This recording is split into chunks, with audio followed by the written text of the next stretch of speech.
anabuwa Muhammad sallallahu alaihi wasallam tẹ́ bá wo àkọlé tí mo kọ gbogbo ẹ̀yin olóríire èèyàn gbogbo ẹ̀yin alálùbáríkà ìdá níbikíbi lágbàáyé tẹ́ bá wo àkọlé tí mo kọ àkọlé náà ni wípé nílùú Ìlọrin chọ́ọ̀chì tó di mọ́ṣáláṣí ní àdúgbò kan tí a ń pè ní Ajígúnlẹ̀ area Kulende ní Sango nílọrin alhamdulillah Ọlọ́run adúpẹ́ ẹ̀yin náà wò ṣe rí bí tẹ́ ń wò yìí gbogbo ẹ̀yin olóríire èèyàn chọ́ọ̀chì níbí o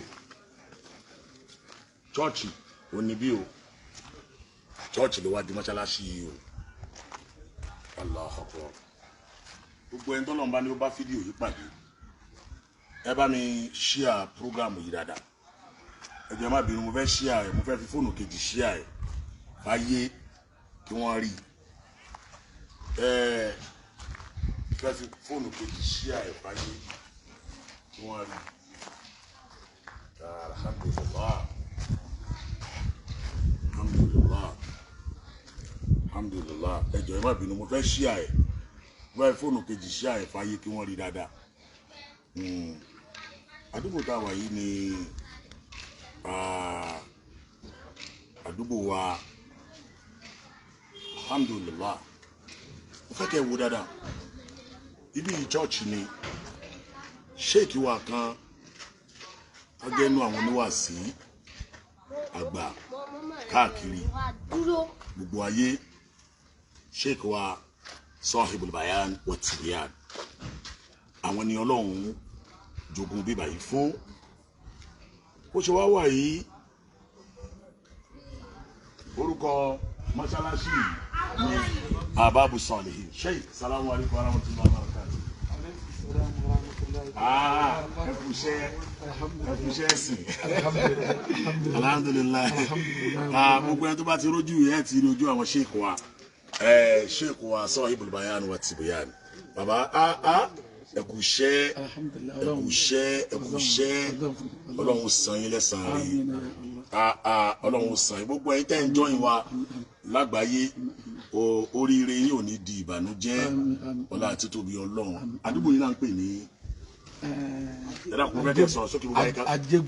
Ajégúnlẹ̀ ní Kulende Sango. Kulende Sango ní àdúgbò yìí Allahu Akbar kabira bó ní bí ṣe jẹ́ àyè yìí àyè chọ́ọ̀chì ńláńlá kan tí gbogbo àwọn èèyàn mọ̀ pàápàá jùlọ àdúgbò yìí lápapọ̀ àdúgbò tí chọ́ọ̀chì pọ̀ sí ni nígbà táwọn èèyàn kà wọ́n ní chọ́ọ̀chì tó wà ládùúgbò yìí mẹ́sàn-án ní chọ́ọ̀chì ńláńlá tí chọ́ọ̀chì kéèké tí wọ́n sì súnmọ́ra wọn tí wọ́n tó tẹ̀lé ara wọn lẹ́gbẹ̀ẹ́gbẹ̀ ara tẹ́yìn náà bá kà láti junction débi ẹ̀rì pé ó pé mẹ́sàn-án. Allahu Akbar. Àwárí mọ́sálásí jímọ̀ kankan ó tiẹ̀ kéré ó tiẹ̀ tóbi. Kò tiẹ̀ jáde bí. Kò sí rárá àwọn mùsùlùmí sì pọ̀ ń bì. Kò sí ráàtì bí. Àwọn ráàtì bí ti ń bẹ gan àwọn tí wọ́n kọ́ mọ́lé nínú géètì. Àwọn táwọn kọ́lé ara wọn lákàn kọ́ mọ́sálásí sínú ilé ara wọn táwọn ń dá kírun àtàwọn àtìyàwó àtọmọ. Àwọn mùsùlùmí sì pọ̀. Allahu Akbar. So àwọn mùsùlùmí. Àwọn chọ́ọ̀tì yẹn wọ́n ní èèyàn ń bí wọ́n tàn ara rẹ̀ sí bí wọ́n máa ń gbá láti káàkiri àwọn mùsùlùmí lọ́pọ̀ ládùúgbò àmọ́ àwọn Christian ni wọ́n ra lè jù tí wọ́n fi kọ́ chọ́ọ̀chì rẹpẹtẹ. So èyí ló wá fà á àwọn mùsùlùmí bí ni wọ́n ké gbàǹjarè pé àwọn nídìí mọ́sálásí àmọ́ tálíkà Ọlọ́run lọ́pọ̀ nú àwọn. sọ mọ́sálásí ìfún mi kí n rí sọ ẹ̀ fún mi náà sọ ẹ̀ lẹ́ẹ̀kan sí tó ráyìn máa wọnú ẹ̀ o. Oya sumabi lọ oya fast sumabi oya. Àwa ni kí wọ́n wálẹ̀ tá a lè fi kọ́ mọ́sálásí tí wọ́n bá rí lẹ̀. Ẹ máa bọ̀ ń bí. Máa ń gbé sí gbogbo ẹgbẹ́ ìdáhùn èèyàn kan ní lọ báyìí. Allahu Akbar. Allahu Akbar. Allahu Akbar. Allahu Akbar. Allahu Akbar. Náà. Àní tán bá rí ilẹ̀ rà tán bá rí ibi tá a lè ra lè sí àwa bá ṣe kọ́ àmọ́ wọn rí wọn ní kò sí àyè ilẹ̀ ìgbà tí wọ́n tún padà rí ilẹ̀ kan fún wa orí àkìtàn ni àkìtàn ńláńlá àkìtàn yẹn wà lẹ́yìn bẹ́ẹ̀ á padà fi hàn yín mo kó owó kalẹ̀ bí almost 3 million láti ra abẹ yẹn lórí àkìtàn lórí àkìtàn yẹn ó wá kù kárí kó nígbà tá a padà fẹ́ kó owó tí wọ́n láàfin kó àkìtàn yẹn ń lọ bí 7 million. ibẹ̀ ẹ̀jẹ̀ ti di ó ti di àkìtàn ńláńlá àfihàn yìí so a ṣiṣẹ́ lérí bóyá a rí ìrànlọ́wọ́ gọ́fìmẹ̀ntì kí a fi bá wa kó àárí so a bá pa ibẹ̀ yẹn tì àwọn abòmíì ni wọ́n ti wá gbọ́ pé ẹni tó ní chọ́ọ̀chì bíi ó fẹ́ tà àwọn àgbàtà àrí bí àkìtàn yẹn ṣe ká wá ra chọ́ọ̀chì yẹn lọ́dún náà lọ́hùn wọ́n dá 1 million lé wa a sì wá àṣàjọ ẹ̀dùn aládùn ànábì àsán ẹ̀sán 1 million náà fẹ́ tàbí nígbà náà lọ́hùn àsán ó kù kí wọ́n kówé ilẹ̀ fún wa àwọn ẹlẹ́sìn yòókù wọ́n bá gbé ogun tí ẹni tó fẹ́ tà pé wọ́n tà òun náà wá gbèrò láti fowó lé wa ó tún ní òun sọ di 2 million àtúnwá kì àtúnsán lẹ́yìn ìgbà yẹn ó tún ní rárá ó tún ní òun tún fẹ́ fi 1.5 lé pé 3.5 lòun tà asàtúnwọ́ náà sákì sọ́tún sákì sọ́tún àtúnsanwó ẹ̀ sókó tó di pé ọlọ́run wá ní kí ọ bọ́ sí wa lọ́wọ́ wá gbèrò pé February 23. mo ń bọ̀ sá ẹni ẹ̀wọ̀ dọ̀ sá. now mo gbádùn ọ̀rọ̀ yín sá. àwa wò pé February 23 yìí kí Jímọ̀ ká bẹ̀rẹ̀ sí ma kí Jímọ̀ àkọ́kọ́ níbí February Jímọ̀ tí ń bọ̀ yìí ká bẹ̀rẹ̀ ẹ̀rù ń bẹ̀ káwọn èèyàn mọ̀ pé àyè chọ́ọ̀chì yìí o Ọlọ́run ti yí padà ó ti sọ di mọ́sálásí Jímọ̀ Allahu Akbar ní ńláńlá ló kọ jẹ̀mọ́ Ahbab Solihin Al-Bayan Allahu Akbar kí a máa kì í bẹ́ẹ̀ bọ̀ iṣẹ́ wa pọ̀ tó kù ń bí tá a bá wo gbogbo àwọn àyè tó kù. ẹ já wọnú ẹ gẹ́gẹ́ ẹ já wọnú mọ́sálásí rẹ gẹ́gẹ́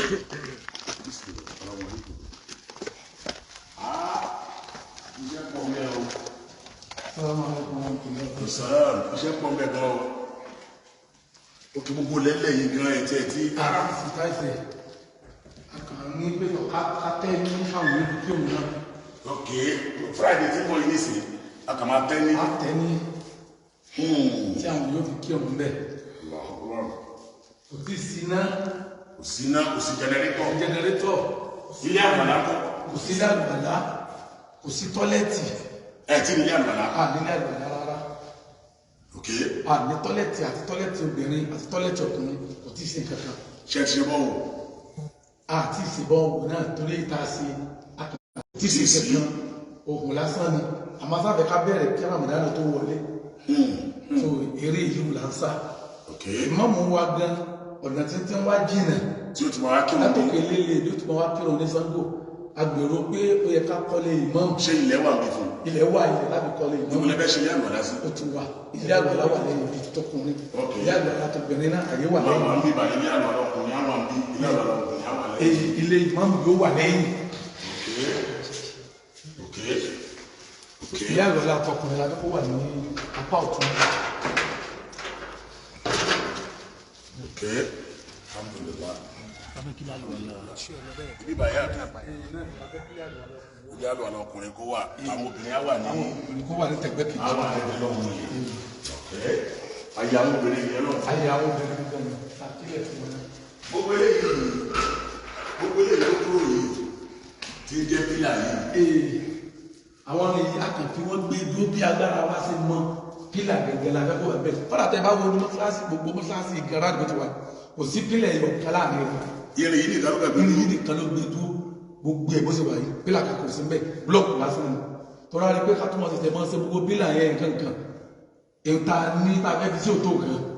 bó ṣe ní bàbára ẹ̀ ṣe wà lẹ́kọ̀ọ́ ṣe yọrí àmọ́ ká kọ́ sí bágbára wa ti mọ náà tábà padà wà rà nù gbogbo àwọn ẹ̀rà nù aṣọ wọn di pílà gbogbo ibi tó yẹ kí pílà wà láàrin ayọ̀ sí gbogbo ibi tó yẹ kí fàràǹdà wà mẹ́ẹ̀ ayọ̀ sí sóró wa gẹ́gẹ́ pé kò sí sóró gbogbo ibi tó yẹ kí sóró wà ayọ̀ àmọ́ afẹ́ ká kọ́kọ́ ṣe léyìn náà kí ẹ̀sìn ó tẹ̀ kọ́kọ́ bẹ̀rẹ̀ láàrin bíi. ẹ̀sìn ti wá bẹ̀rẹ̀ gbogbo ayé ti rí báyìí inshallah bí tó dára ti live mo ṣàdéhùn fún yín pé project yìí during this coming Ramadan project yìí máa bọ́ sí orí afẹ́fẹ́ ayé all over the world gbogbo ẹ̀mí yá rí àáfàá wa bàbá wa Sheikh Sohibul Bayan wa Tsiboyar adamallahu hayatahu àwọn ni wọ́n gbìyànjú ni wọ́n ṣe léyìí wọ́n ti gbìyànjú láì ṣe donation bẹ́ẹ̀ ni donation láì gbowó lọ́wọ́ ẹni kankan ju wípé iṣẹ́ Ọlọ́run náà ti wá dé báyìí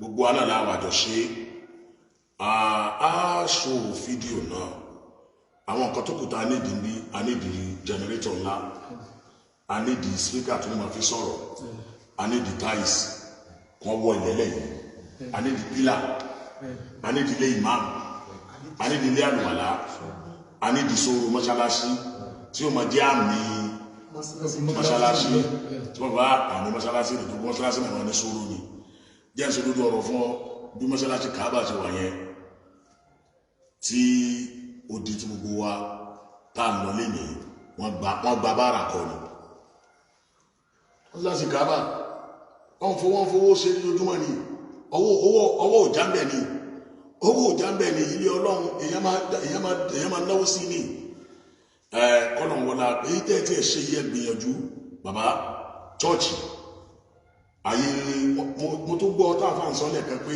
tẹ́ǹpù wọn gan níbo ni tẹ́ǹpù wọn wà. ok ibẹ̀ ni ọ̀tá wọn wà. ibẹ̀ ni tẹ́ǹpù chọ́ọ̀chì yẹn wà. ibi mọ́sálásí náà sì tóbi ní chọ́ọ̀chì náà tóbi o. ok èsì chọ́ọ̀chì kékeré ní ńlá ńlá ló lọ.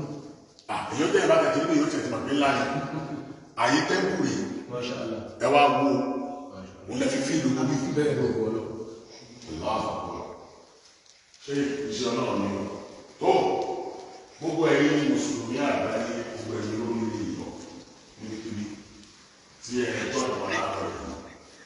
a máa póòsì àwọn internet mọ́ṣáláṣí separately àti account number mọ́ṣáláṣí a máa póòsì ẹ̀ lágbára títọ́ lọ́hùn.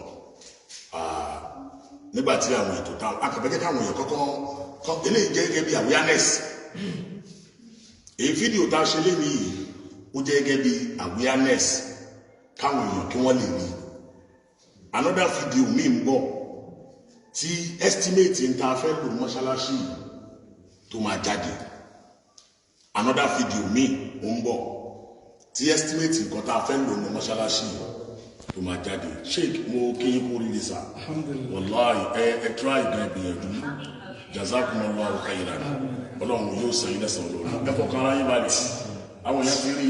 a ti fẹ́ kí ọ̀pọ̀lọpọ̀ mùsùlùmí kan máa pa kí òun ní friday tó bọ̀ gbogbo mùsùlùmí tó wà ládùúgbò yìí ẹ̀yin tẹ́ jẹ́ fáǹsì wa fáǹsì Sabilun Najat ẹ wá pàdé wá ń bí tó bá ti jọ friday láago 12 ní agbára tọ́lọ́run aago 12 lè tó mọ́ ní gbogbo àwọn activities ní abẹ́rẹ̀ aago mẹ́rin náà kì í jímọ̀ aago kan ní jímọ̀ yóò wáyé bọ̀tá aago 12 lábẹ́rẹ̀ aago kan ní túbọ̀ bẹ̀rẹ̀ aago kan owó tí wọ́n máa bẹ̀rẹ̀ láago kan wọ́n á dẹ̀ parí kútúbà á kírun á gbẹ̀rún dúró ní aago kan àbọ̀ tí ó máa jẹ́ 1:30 bọ̀tá aago mọ́kànlá àbọ̀ sí 12 ní ètò ti bẹ̀rẹ̀ níbí à ń fi àsìkò yìí a fi ń pe gbogbo mùsùlùmí àgbáyé ẹ wá wo iṣẹ́ Ọlọ́run ẹ wá wo ara Ọlọ́run èyí tí àlùfáà wa gbà Sheikh Sohibul Bayan Babatunde adamallahu bayata eléyìí tí wọ́n ṣe iṣẹ́ Ọlọ́run ńlá òlélẹ́ yìí àwa náà dá sí Sabilun Najat tí ó gbé sórí afẹ́fẹ́ tó bá di lórí ní Ramadan gbogbo ayé òní all over the world wọn kálukú ẹ̀kan sáà ìrànlọ́wọ́ tẹ́ pàṣẹ fún mi gbogbo àwọn tó ta nídìí ní gbogbo ẹ̀kọ́ tá a ti ní ìta nídìí ní ẹ bá ti ṣe estimate ẹ̀ tó bá ti ṣe àgbè sí afẹ́fẹ́ ayé ẹni tí ó kọ́ ilé ìmọ̀ ẹni tí ó sọ pé ó mú ilé àlùwàlá ọkùnrin ààrẹ tí ó mú ilé àlùwàlá obìnrin ààrẹ tí ó mú òun gbé odidi bọ́ọ̀wọ̀ ààrẹ tí ó mú gbogbo odidi sóró òun gbé gbogbo táìsì òun gbé pílà mélòó wà mí mẹ́jọ ló wà mí iye pílà tí ó bá wà mí gbogbo àwọn tí ó bá wà gbé wọn àbá wa gbé Ọlọ́run àbá wa san wọn ní ẹ̀san olóore ẹ ṣé gbogbo ẹ̀yin tẹ́ wò wá láàárọ̀ yìí jazakumullahu khairan Ọlọ́run á san yín lẹ́san olóore wassalamu alaikum